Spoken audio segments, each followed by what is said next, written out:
Welcome to the Medfield College Film Society. It's been a busy summer for us with lots of content, and we hope you've enjoyed it all. We're going to be wrapping up our summer series with a few surprises. Before we go into that, let's check in with our society members. Deep in the woods of North Carolina, the wild card, the film critic, the man who brings a unique point of view to our society. Andy Brown, how are you? I am doing excellent, Robert. I really appreciate you asking, and I would love to hear the responses of my other fellow members. Well, that's great. Let's get right to them. On the move for the third time in 6 months. He wears a lot of hats around the society, from producer to editor, host, and musical expert. Jeff Crawford, you are back at the home studio after quite a crazy summer. How are you doing? I'm doing good, except I'm not done moving. We got one more trip to the mountains to go, so the chaos continues. We're just in and out all the time. But doing good. In or out, you kids, in or out. Our Disney expert coming to us from 7,500 acres of swamp in Central Florida, the historian of the society, Michael Crawford. How are you doing? Hey, you jive turkeys. How's it going? I think 7,500 acres of swamp needs to be put somewhere on, like, That'd be a good T-shirt.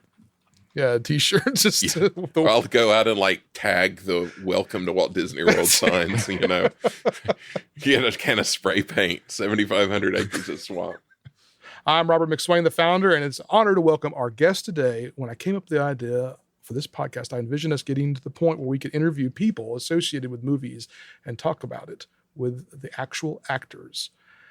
At the beginning of our quarantine here in the United States, we were wrapping up recording on Life After The Navigator. I had this crazy idea that maybe, just maybe, I could get in touch with the Navigator himself, Joey Cramer. And after several emails and months of digging through logistics, we finally were able to connect and put this all together. And it's my honor and privilege to introduce the Navigator himself, Joey Cramer. Joey, welcome to the Medfield College Film Society. Thank you so much, you guys. Thank you for having me. I'm stoked. Great. So how are you doing? How are you holding up? You're up in Canada right now. So how are things? I am. It's actually pretty good here. I've been keeping pretty busy. I was working a bit, but then once we did have a bit of a lockdown where everything was shut down, all our ferries were closed and shut and stuff, and kind of stores were all closed at 8 p.m. And but I really just kind of focused. I was doing online acting classes and stuff and online workouts, things like that. I really got into a rhythm, actually, which was nice. Yeah, it feels like that's how a lot of us are sort of in the same boat. I mean, just trying to find out rhythm and keep busy and move forward. And it's, I got to tell you, it's a little surreal. I'm sitting here talking to you. I mean, this movie, I grew up as a fan, my whole family. So I have a sister and my parents. We all grew up watching this movie, and we'd always put it in the car and watch it on our rides down to Florida and stuff like that. And so it's great to have you here. Our interview today is going to be pretty light. We're just going to kind of go around the room I have with our society members, and we're just going to gush over the movie, and you get to agree with us. I think it's going to be kind of how it's going to go. So on our podcast, one of our things we do is we get together at the end of talking about a movie, and we kind of have banter about what we thought of the movie, and we rate it. Typically it's Andy and Michael kind of disagreeing. Michael usually loves the movies we watch. Andy doesn't love the movies we watch. But for your movie, we all unanimously agreed that we loved it, and it's the highest rated movie that we've rated so far in our podcast. So tell me, what do you think is the reason that this movie is so loved by our generation? Well, so I've heard this quite a few times in recently, which is I'm so grateful and so cool to hear that. I think there's a combination of a period in time where the people who watched it and stuff, it was right in an instrumental kind of growing up phase in their life where they were, either transitioning or from childhood to teenage years. And those can be challenging for a lot of people, and they can be, it can be a little, you can feel, not part of or outside. Little things kind of start to meld at school or with friends, and so I think that I think it came out for a lot of people right in an instrumental turning point in their lives. As well, I've heard that a lot of people really related to the family dynamic of the movie and the relationship between David and his parents and his little brother, and of course not getting along with him, but then having this realization in the end that he loves his little brother. He sees what he's going to be like when he grows up, and it kind of gives that important lesson that family is what really counts and stuff. So I think that that's another aspect. And then the heart of the movie, like, it was a sci-fi, it was fun, it was funny, it was an adventure.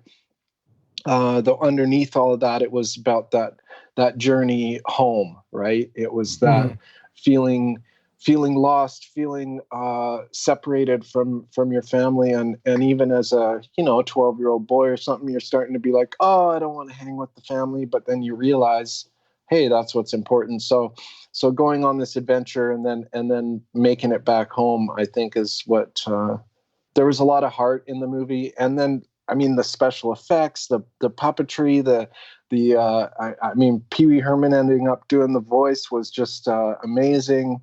So I think on a lot of levels, it was, the first time people had seen CGI and that kind of animation stuff go on. So that really hit home as well. It was just the storyline ended up being really cool and hitting a lot of people in the heart. I think that's what I've heard, and that's what I feel has been given it the longevity. Yeah. I think the family aspect you mentioned is funny because I was, roughly I guess I am still roughly your age when the movie came out. And, Jeff is my brother, my younger brother, who was roughly the age of your brother in the film. And so that relationship really, it's fun to see that relationship play on film as sometimes it is in real life. So I think you're onto something there. But piggybacking off of what Robert said, as you've grown up over the years, have you been aware of what a touchstone this has been for our generation? Because, when I announced we were doing this online, a lot of people were instantly very, very excited to talk about this movie. And how has that sort of manifested itself in your life as you've grown up? Have you been aware how big a deal this was? I wasn't really. I think that when it first came out and I went to the premieres, actually that's not true. I did realize. So when I went to the premieres, there was one in LA and one in New York. I mean, there were these big deals. It was my first starring role. So it was really, it was a really big deal. I sat and signed autographs for hours for the fans who came to the show and stuff.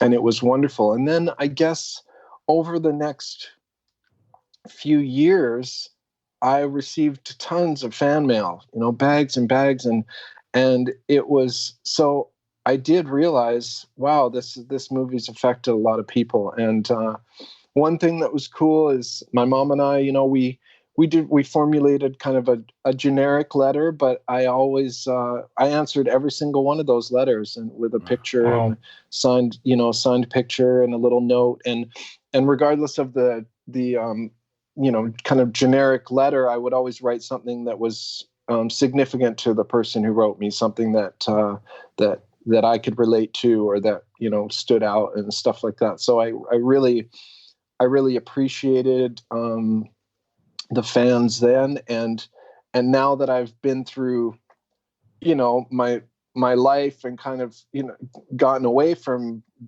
film and all that, but I would still run into people over the years, and it was so amazing meeting these fans over the years. And then now that I went and did this Comic-Con and stuff, and seeing that people still love it, so I think that's what makes it really magical for me, and that I realized how much of an impact the film did have. So you mentioned this as being your first starring role.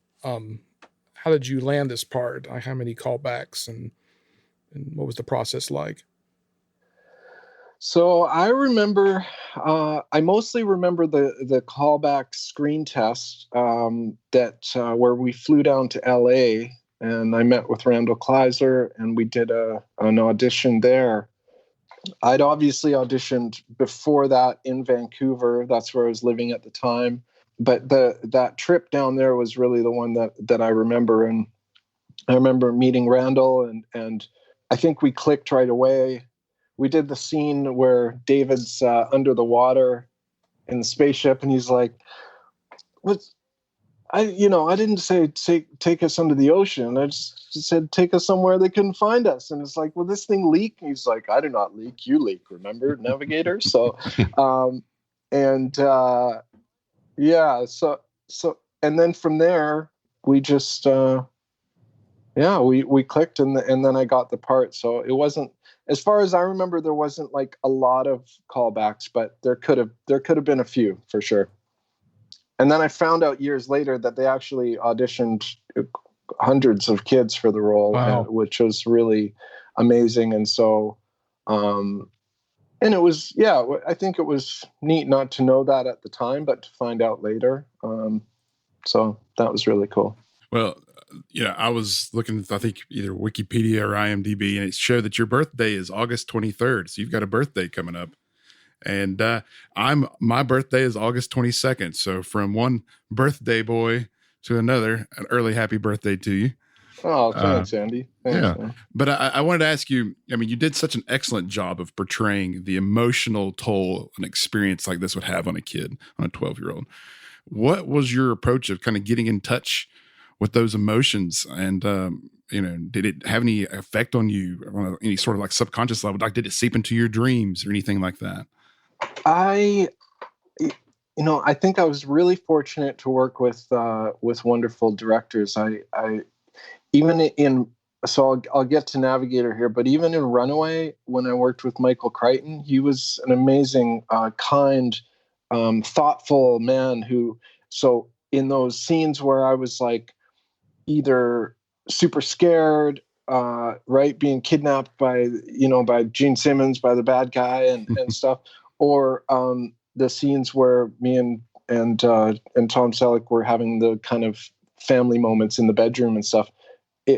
I felt immersed in that world. And so with Navigator, again, working with Randall was amazing. We just clicked, and I really felt like I was always safe to just kind of explore these things and just immerse myself in this world. So some of the first scene where David comes home and it's 8 years later and there's these strange people in his house and everything. Yes. Yeah. I remember I kind of went to that place of, oh, I miss my friends. I've been away from home for so long, things like that to get the emotion started. And then did the scene. I remember I was pretty upset after the shot and, kind of couldn't stop crying and Randall came over and was like, good job. And really just comforted me, which was great. And then my mom was there at that time too. She wasn't on set a lot, but she happened to be there. I think it must've been around Christmas because she came to visit during Christmas. So, Gotcha. So I had her there. Mm. The other scene that, where I get really emotional in the hospital, when again, it's mom and dad are older and gray and Jeff has grown up and I'm just, kind of being guinea pigged in the hospital and we're not sure what's going on. I honestly remember feeling like it was actually happening. And that's a testament to the other actors. I really felt connected to them. I was literally like, what's going on here? What is happening? Mom, you're so old, and Dad, you're so old, and my brother, like what is happening? So I really, again, was just immersed in this world. And it's something where I grew up having quite an imagination. I always imitated favorite movies that I loved. I grew up wanting to be the Artful Dodger from Oliver and singing the songs and playing the part. I did, John Travolta in Grease like all the time when I was a kid. So, which is kind of neat because Randall directed that, of course, as well. But the emotion and stuff was really, I felt it really just authentic. I just enjoyed it. And yeah, I think that those scenes we singled out when we talked about the movie, especially the scene where you return home and there are strangers in the house. I remember that freaking me out quite a bit as a kid. I think as any kid that's such a scary scenario, and you did it so well. You really performed that well. Thank you. A lot of your work in the film was done acting not against people, but acting alone against puppets and creatures and visual effects. What is that like as an actor? So the cool thing is that there were actual puppets there. There was actual, whereas now it might be green tennis balls on pegs, right? For the green screen and the different CGI. So again, I was able to be in this world, right? The set was real. It really shone and was reflective, and the door kind of came away, and then there was these creatures there, and Max hanging from the ceiling and talking to me. So Tony Urbano, who was the puppeteer, he was the original voice, or he read the script with me while we did the lines. He was up in kind of where Max is hanging down from the ceiling. There was almost like a little, bucket, like from a big machine. What is it? Like a caterpillar or something, right? Where they were up there, and he had it was like a crane, and they slid him around on tracks and stuff. So he really, so I actually had a human voice to work with, and we connected on that as well. There were things my mom reminded me of that we really had a lot of fun and laughed a lot and things. So I think that was a big help, having somebody actually there to talk with and to react to. Even though I was talking to the eye and the voice was coming from somewhere else, there's still a person there. And then with the creatures, they were actually in my hand. I could actually play with the Puckmarin, even though he's a puppet. It still moved in my hand, so it made it totally real. Right. Oh. And I assume I had wondered about when the Paul Rubens voiceover had been recorded. So you weren't acting against that; you were acting against the puppeteer doing that, correct? Yes, yeah, that's right. Yeah, the Paul Rubens came in later. We actually reshot a bunch of the movie from about halfway or 2/3 of the way through to the end. There was a completely different ending. I got a pretty cool message from a fan who says they have the original script, and actually looks like on my birthday we're going to be doing a script reading of it. I have a friend down in LA, and he invited me. They've got a YouTube channel called Scripts Gone Wild. Sure. And they take old scripts and they sit around and read them together, a bunch of different actors, producers, directors, filmmakers, just people who love film, and they take these movies and read the original scripts. And so it's interesting to see what an original script sounded like and then compared to the actual movie that was released. And it's also a bit of a drinking game. So if you flub a line, then you have a drink. And so I'm going to have a proxy drinker. I'm not drinking right now. So but it's going to be really fun. And I'm looking forward to that. That's very cool. Yeah. So there was a completely different ending. And I think that had they kept that ending, maybe Paul Rubens might not have ended up being the voice, because it was a lot darker, actually. It was a lot more kind of dramatic and, was there ever a cut made for that ending, or did it ever get tested, or did they just decide before they? Well, I remember filming a bunch of it. So, and then we finished filming, and I actually went home and a little known fact that some people know and maybe have now, but I cut my hair off and bleached my bangs because I was a little skater kid, and then we had to reshoot. So I actually wear a wig for some of the movie that if you're not told, you probably don't see it, or you think of something, but then it's yeah. So we reshot the ending, and originally there was Max actually had these masters who had sent him on his trek, and when he tries to help David get back to his family, he breaks the rules, and they're going to incinerate him or just self-destruct his drone ship. And so I'm like, he helped me, and you guys are the ones who are wrong. So there's this countdown clock on the ceiling of the ship, and I get mad at these masters, and they let him live. And wow. Yeah, and then I actually run into Carolyn at a McDonald's at the very end of the movie. Aha! that was one of our theories. We had a sequel. We had a sequel theory that where you'd find her at like a Twisted Sister show. Right. Yeah, that would be funny. So, yeah. So again, back to Paul, and Randall knew him from Big Top Pee-wee. And so got him to do the voice, and it turned out, I mean, just amazing and super fun. So, yeah, we started talking a little bit about how things were after this movie came out for you, but I'd like to ask a little bit more. Just how did you view this at the time the film was released? Like, how did you enjoy the film, and what was the reaction like after the movie came out? What's interesting is that I remember going to what was then called the Capitol 6 in Vancouver, downtown Vancouver, to see Runaway. And that was our local, our theater, and we would go down there and watch movies. And I went down there with some friends and watched Runaway for the first time, which was neat. So as far as Navigator, I didn't really watch it that much. I remember being at the premieres. I don't remember a lot of watching, like having those first memories of seeing the effects and seeing how the movie came together. I do. So it's a little hard to describe that as far as shooting the film and then seeing it come together. I kind of, again, some of the directors and things, I didn't watch my own dailies. I didn't ever watch my performance back.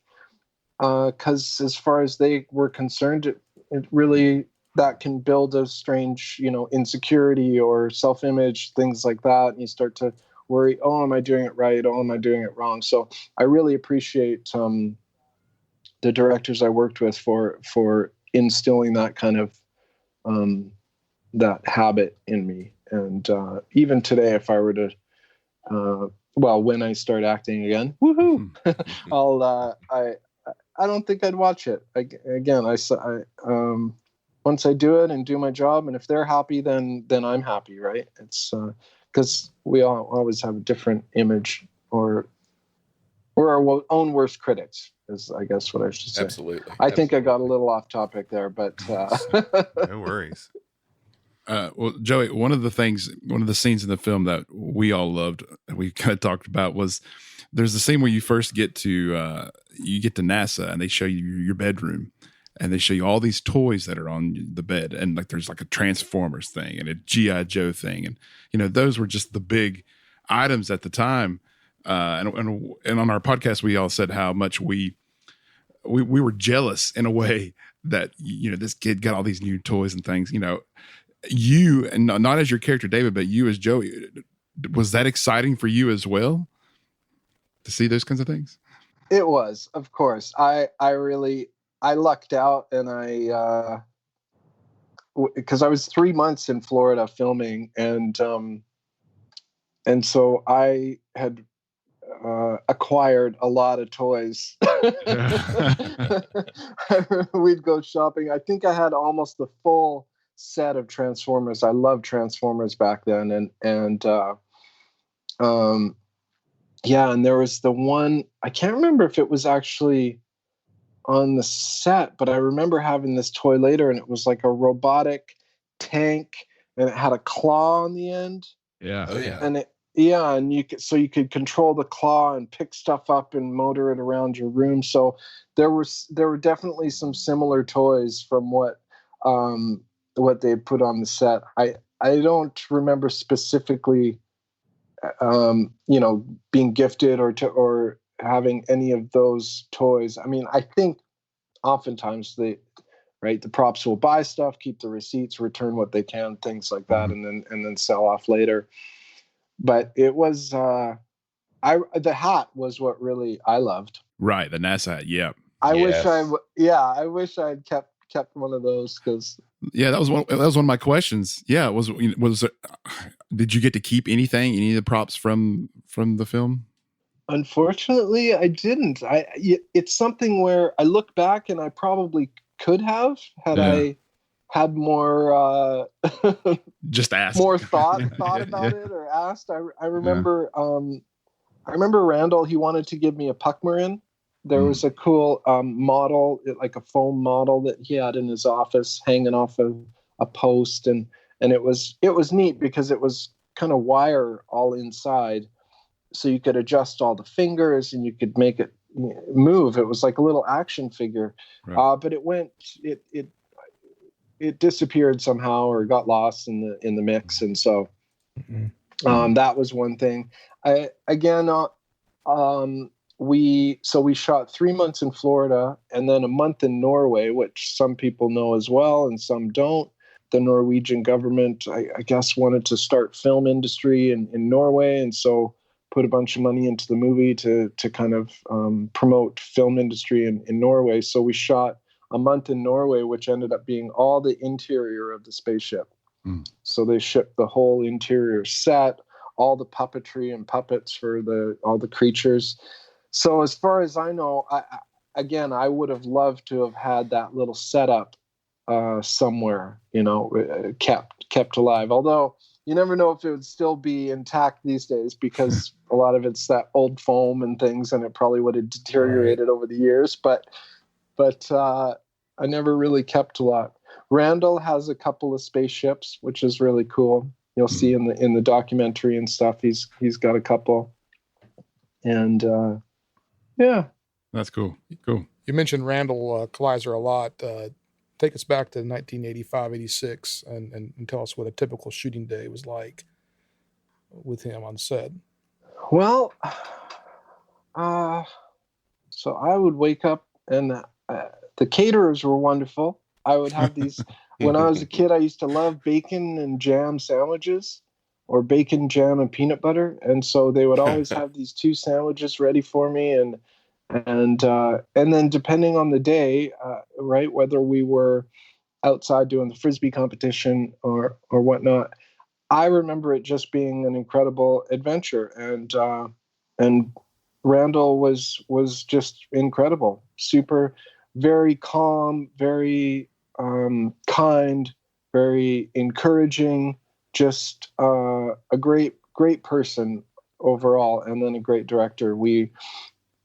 He always asked me, "Hey, is there anything that you would do or say as a 12-year-old that doesn't click with what we've written here?" and things like that. So I felt really neat, because I had input as a kid, and so there was a few things that I'm pretty sure some of the weasel, dork, butt face, scuzz bucket. I think the scuzz bucket I might have had a part in putting in there. Yeah, that was one of my questions. Yeah, and I remember hearing somewhere that nobody had heard of a scuzz bucket. Was that on your guys' show? Yeah, we definitely had a long discussion about it. Right. And so I have a feeling that it was probably a Canadian thing or something, right? Or just from my neck of the woods up here. But yeah, and even when I'm noogieing Jeff in the back, I'm like, "You little dehydrated pizza face." You can't really hear it because it's kind of muffled, but that's what I say to Jeff when he's like, "David's got the hots for Jennifer Bradley," and so dehydrated pizza. You little dehydrated pizza face. Yeah. So I always felt included in what was happening, and he was very descriptive of okay, this is what's happening and this is what's going on. I mean, I had a knack for memorizing lines, which was very helpful, and then it made it easy to just, again, immerse myself in this world that was created. The locations were great, the sets were great, all the actors, the props. I remember a day on set just being wonderful. I mean, so much fun, and even though it was work, right? It was work, and there were long days, and I remember long days, but I loved it. It was, and that's what they say, when you love what you do, you spend one day at work, right? So, I'd like to piggyback off that and ask if there were any actors or actresses that stood out to you as being great to perform and work with on the set. Well, again, most of the time I was with the robot, Right? I was with the puppets and stuff. But I mean, Veronica and Cliff were great. Some of the family stuff was a little bit of a challenge because I was raised by a single mom. I'm an only child. Well, I do have a half brother who I love to death, but I grew up just single mom and me. So didn't really have that father figure or that father dynamic, didn't have a little brother to argue with. So as far as creating that world, I connected with Cliff, and when we did those scenes, hey, how you doing? That's a nice bike. And he's trying to tell me how to talk to girls and everything. I just, they all made it real easy. And Veronica Cartwright, just bless her, was amazing. And even Jeff, little Jeff, Albie, he was really a brat, like in real life. He was, and he'll laugh if he hears this, but he knows. He was like, yeah, I was a little terror. That's right, it was. So that made it easy. It was like, oh, you'll never see your 9th birthday, I promise. Just right, and so that made it real easy. And again, later then with Matt Adler and the older Jeff, those scenes in the hospital when I'm so confused and scared and just starting to think I'm either going crazy or don't leave me here and all that stuff. When Jeff first comes out and he's like, it's 1986 since that night, man, and I felt we really connected too. And so it made it really easy to be David, to be in those situations and to go through it. And then, lastly, last but not least, Sarah Jessica Parker. Who's kidding? Right. It was so much fun. I remember her being wonderful. Great actor. I think it was one of her, first kind of movie roles. Or I'm not 100% on that, but so much fun, easy to work with, made me feel, like it was actually happening. And of course the infamous scene where she's like, oh, you're kind of cute. Did a girl ever tell you that? And I think I was actually blushing. It was great. So, no doubt.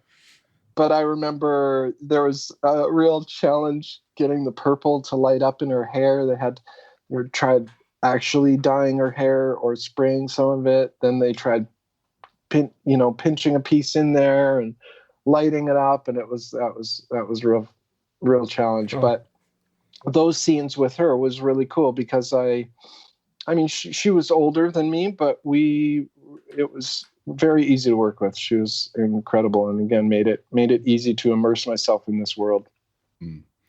Have you been able to stay in touch with any of the cast since the movie was made?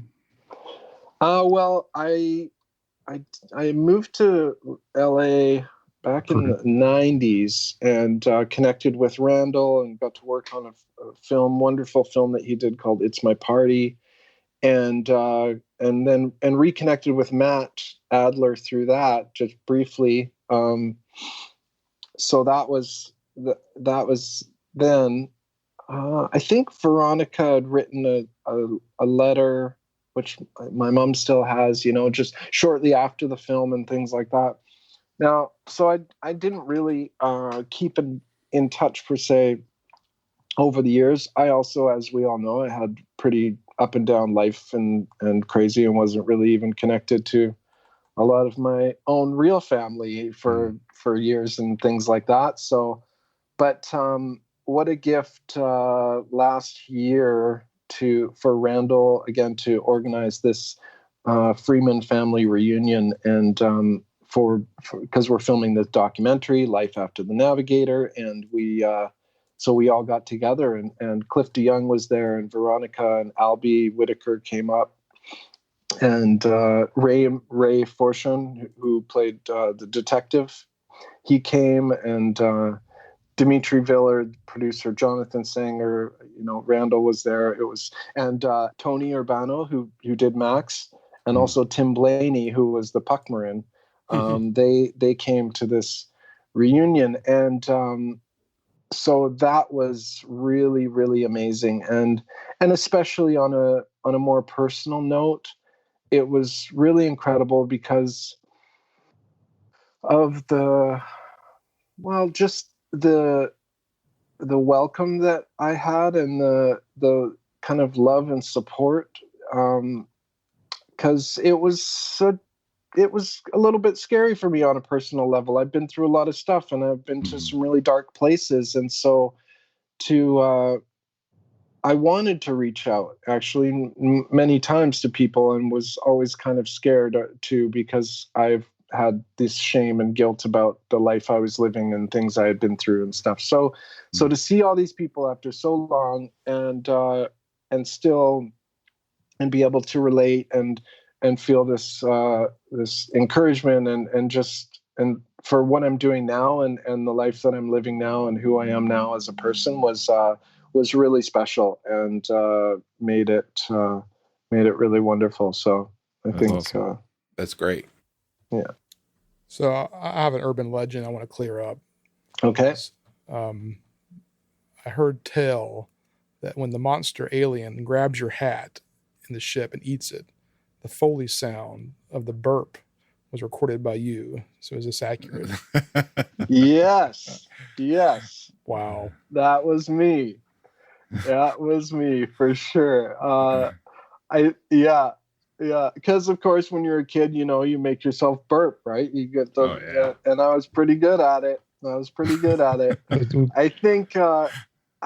I think they might have deepened the tone a teeny bit, but maybe because it. But it doesn't take away from it. It was a solid performance. Yeah, we had me. I remember being in the sound studio because we were recording some things over and putting in some things here and there after, and yeah, I just sat there and burped like multiple times. So it was great. It was so great.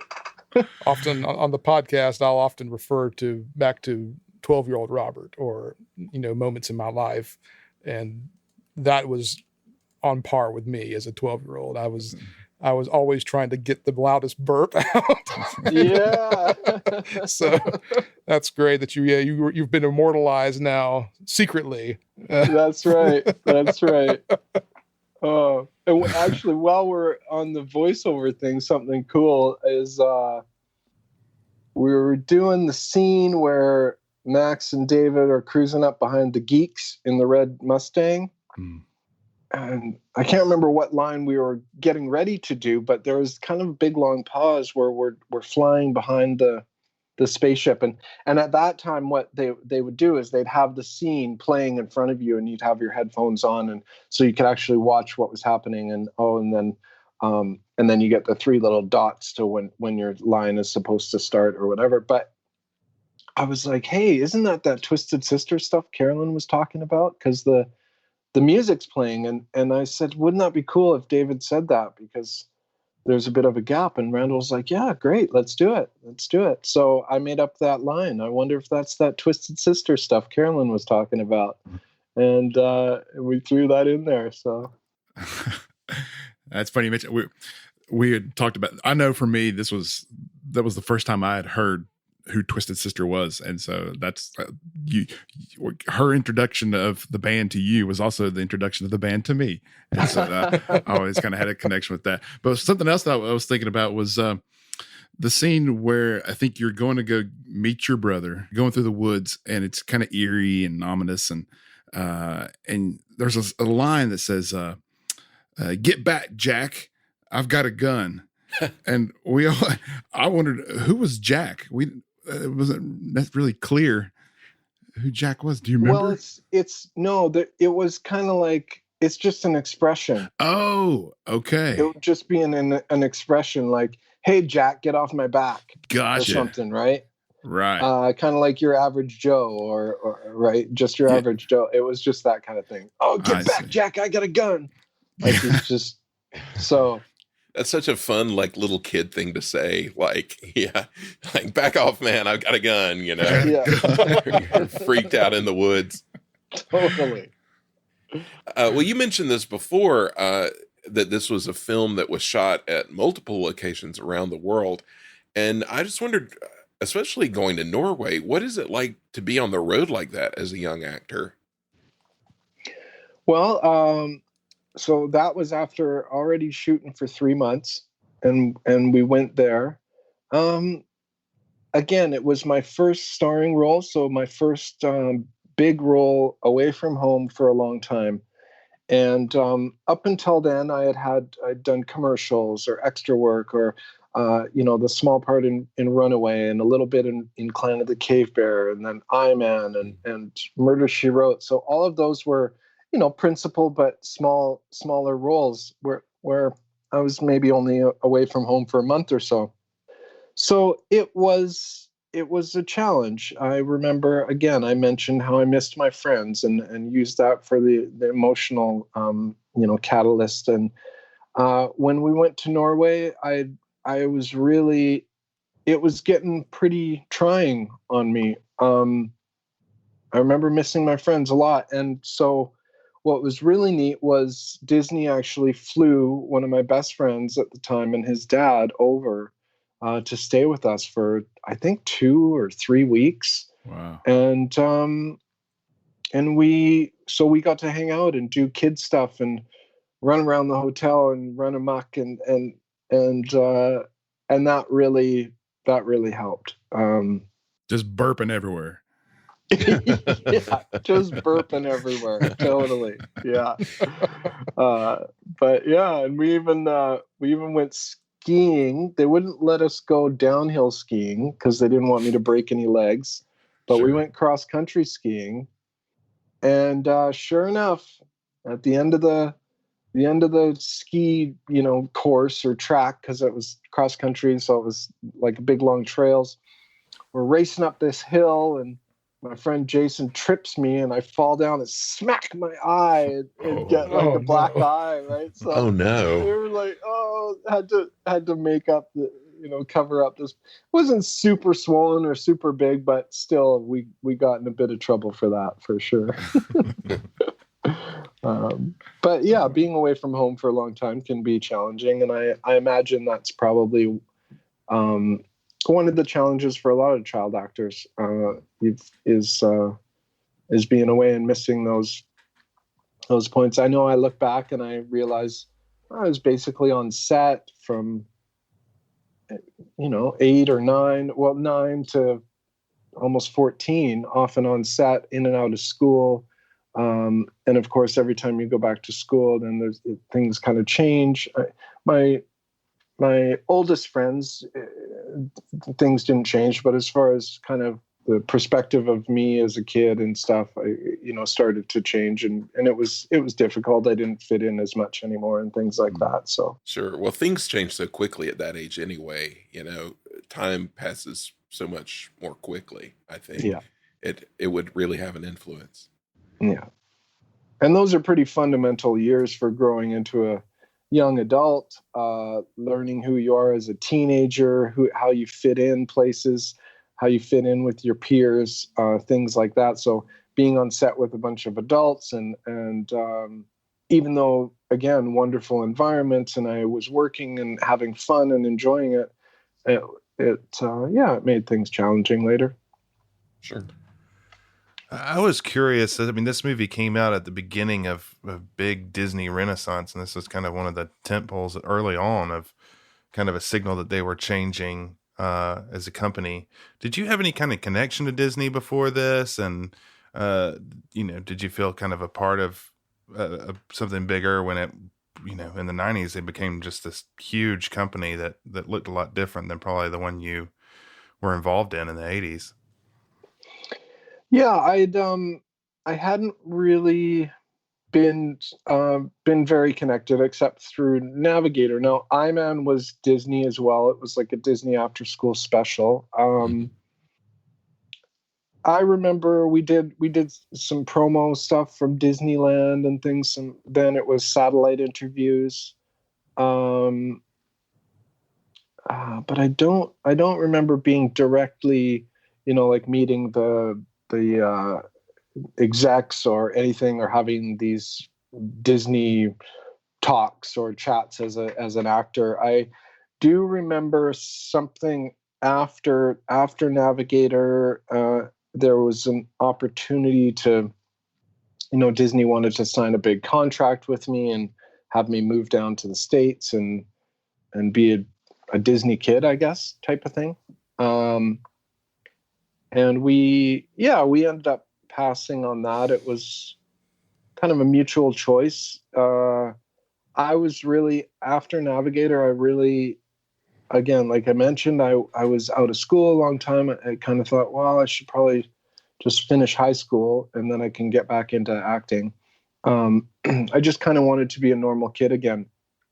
And I loved what I did. I realized that I had been missing out, right? And especially, being away from home for that long and stuff. And after Navigator Stone Fox, again, I was the lead in that, so away from home for quite a while. And I wanted to be a normal kid again, and that didn't really pan out either, but such is life. So, yeah.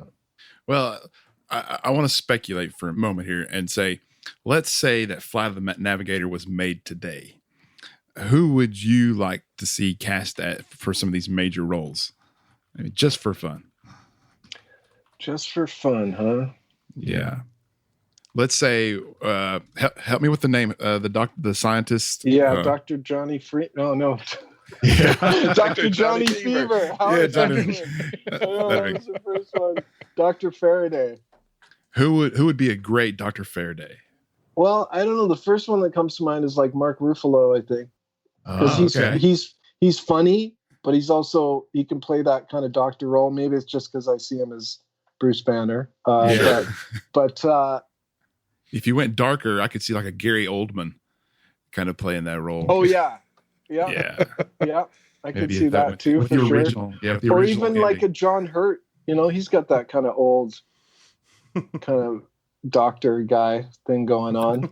Yeah. Who would be a good voiceover for Max though? Let's see, I don't know. Just trying to think, like a Zach Galifianakis kind of. Zach Galifianakis is Max. Oh, that would be pretty funny. That would be pretty funny. Or what's his name? Arnett. Oh yeah, Will Arnett. Will Arnett. Yeah.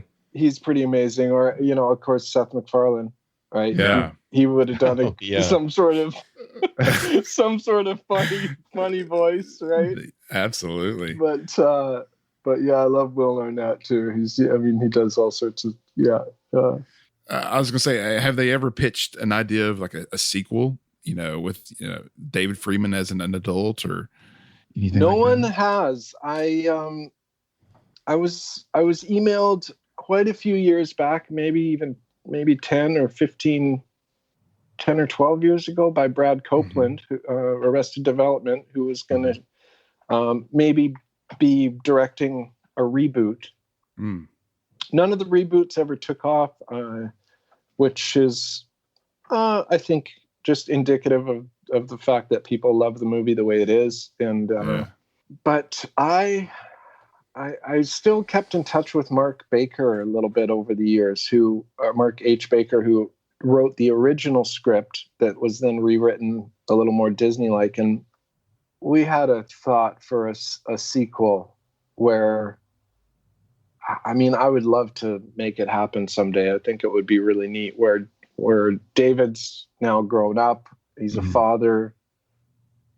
I mean, some of it I want to say, and some of it it's like, oh, I want to keep secret just in case. But I did. Yeah, sure. I've shared it with a few people, but I think that who knows, if we get it out there, then maybe it'll gain some traction and we'll be able to pull it off. So David grows up. He's figured out how to harness a lot of the info from his brain, ends up working for NASA, creating new technology, right? And then secretly is building the spaceship in an underground bunker in his backyard or somewhere, right? Like, so, and right, because he's got the schematics as you have there behind you, Andy, right? So he's secretly built this spaceship. And I had a bunch of cool ideas about, at the very beginning when the silver frisbee is flying across the screen. Well, today it could be like this silver spaceship kind of flying, and then you realize, oh, it's a drone, right? And the kid is playing with the drone, and I thought it would be neat to have a daughter instead of a son, kind of juggle up the whole storyline, and so David's daughter stumbles across the spaceship. He just gets it finished. He's trying to make it have fun, and he has this brain scan, but it keeps coming out as just, hello, Navigator, like very serious, very mechanical, and he can't figure out why the ship isn't coming to life the way that it did. His son or daughter stumbles upon his workshop, into the ship. It scans their brain, and all of a sudden comes to life. Because as adults, we forget to be kids. We get too serious. We take life too seriously. So of course, Max isn't going to activate as an adult, but he'll activate as a kid because we've still got our imagination. We've got our creativity. We believe in magic and all that stuff as a young child. So some cool lessons there, right? And then of course the ship activates and takes off, and they go on some adventure and then have to again get themselves back home. And I love it. Yeah, that's a lot of fun. And I think with Hollywood being so ripe with, I mean, nowadays everything's a remake or a reboot or whatever. I think for our generation, seeing a sequel like that would be a whole lot of fun for sure. I think so too, and I think it's probably the only way that you could do it is as a sequel instead of kind of a reboot or remake. Yeah. Because again, what we touched on was that how much heart the movie had and how much people connected to it in a really authentic way, and that it means so much. So I think we'd have to do the same with a sequel. Absolutely. Yeah. Well, we've talked a lot about, your experience on the film, but from, aside from the questions that we've asked, do you have any other particularly fond memories of your time on the film or thoughts that you'd like to share with the fans? Well, I mean, first of all, thank you for everyone listening out there. And again, I appreciate the connection and the knowledge that this movie has affected so many people in such an amazing, positive way.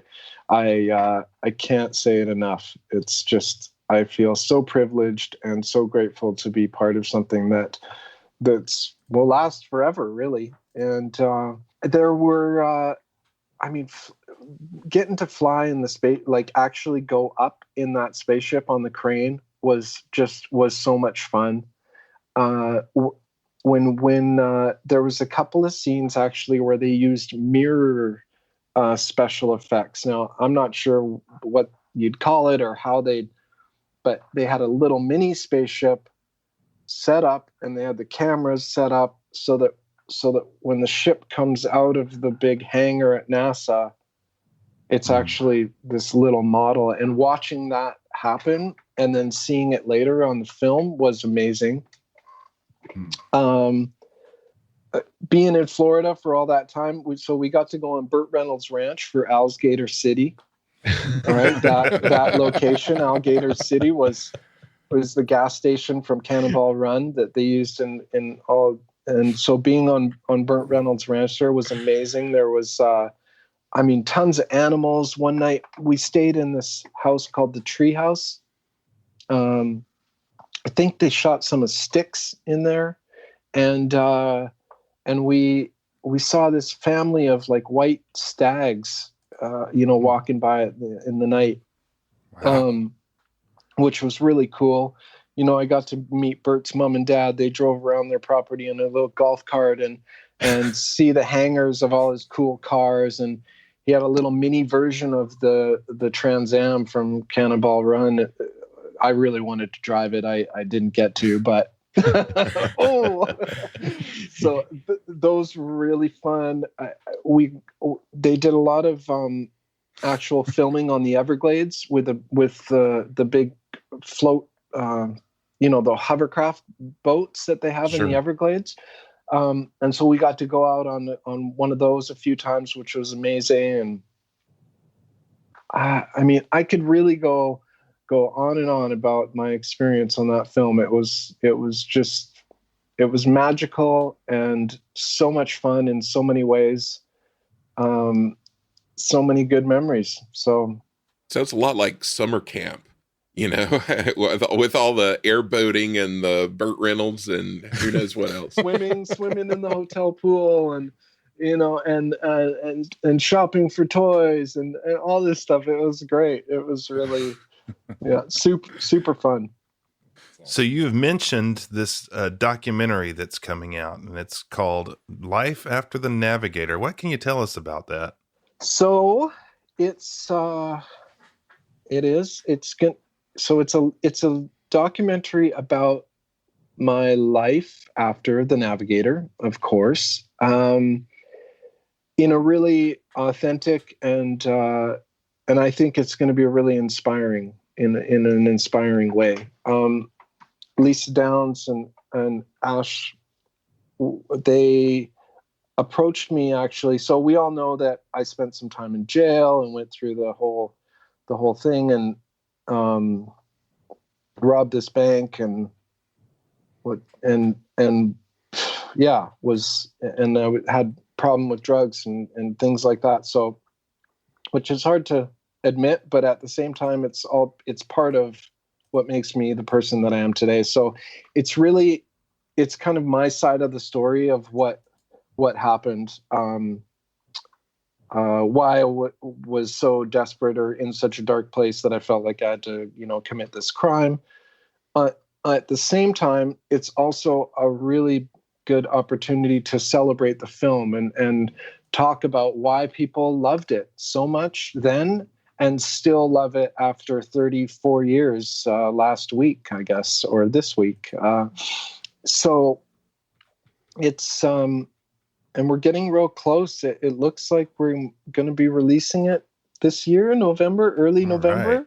Great. So keep an eye out for that, either on the Life After the Navigator Facebook page or my page. It's Joey Cramer, aka David Scott Freeman. You can send messages, keep updated. I try and post as much, what's happening and stuff there. I'm sure we'll have this podcast on there and stuff, a link so that people can listen to it when they want and stuff.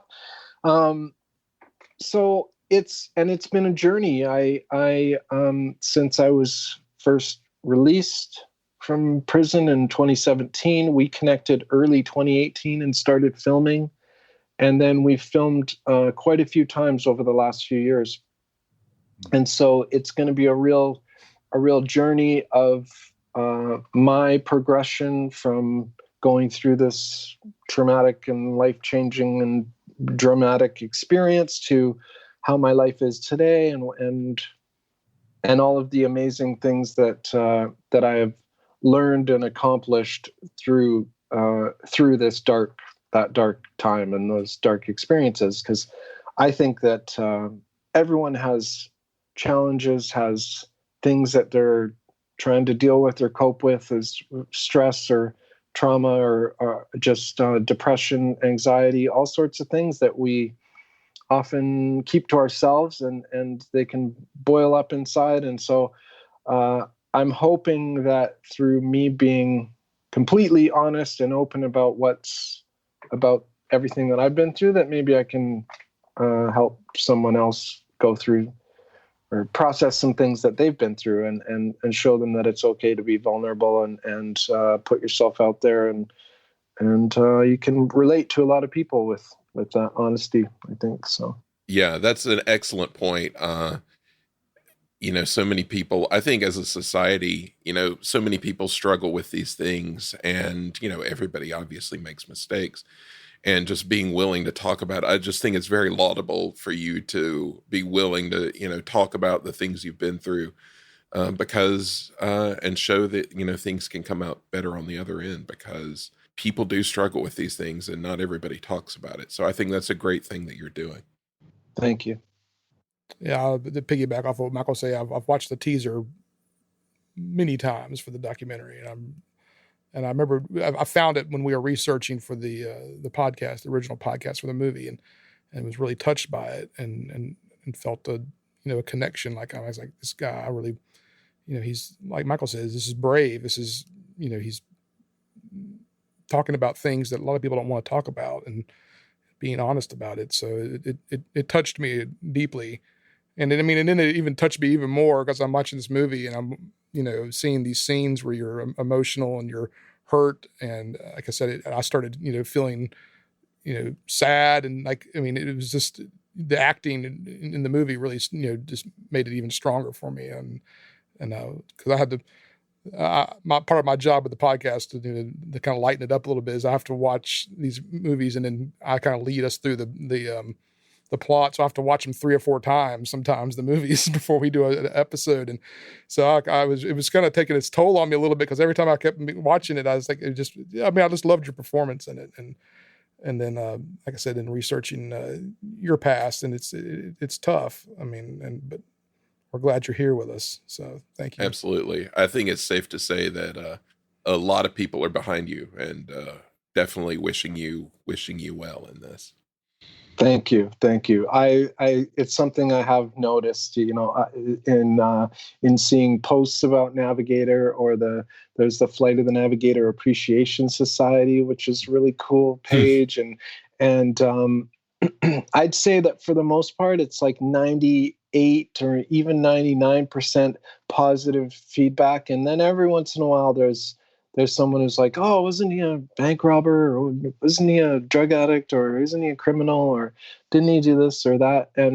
And what's really, again, so amazing and so special to me is I'll see people respond to these notes saying, oh, he's getting his life back on track, or, oh, it's okay, Joey, you're still our favorite, navigator. And so that support and love from fans after all this time and throughout everything means so much to me. So a huge thank you to you guys, and to anyone out there listening as well. It means the world. And I couldn't have gone through this journey or had such a positive experience without all of the fans and without everyone there behind me. So thank you.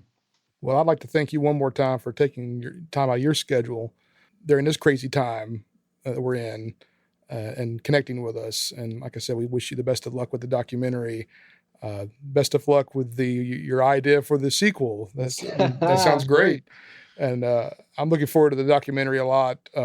So I'll be definitely keep an eye on that, and we'll keep reposting stuff for you as well on our stuff. But please take care. And thank you for the gift that you gave us through this movie. And it really means a lot to all of us. Thank you. Thank you all so much. I appreciate it. And I'm glad we made this happen. It's great. So anytime, keep in touch, and you guys, you take it easy. I'll see you later, Navigators.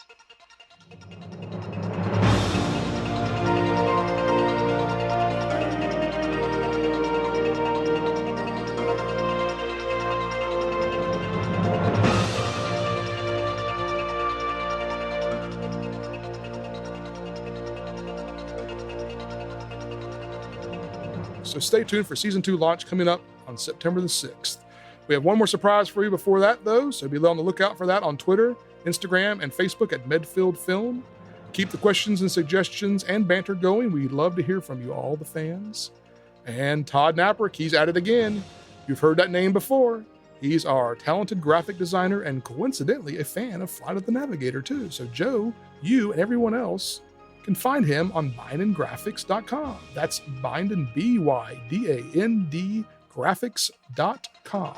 Todd's been in the graphic game for quite a while. He knows how to make you look good, so check him out.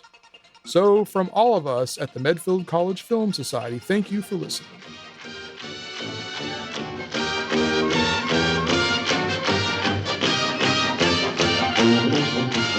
Proud are we of mighty Medfield, alma mater dear. All your sons and daughters hail to thee, Medfield College of Technology. And while we hold your banner high, rock, rock, we shout your praises to the sky, rock, rock. For proud are we of mighty Medfield, loyally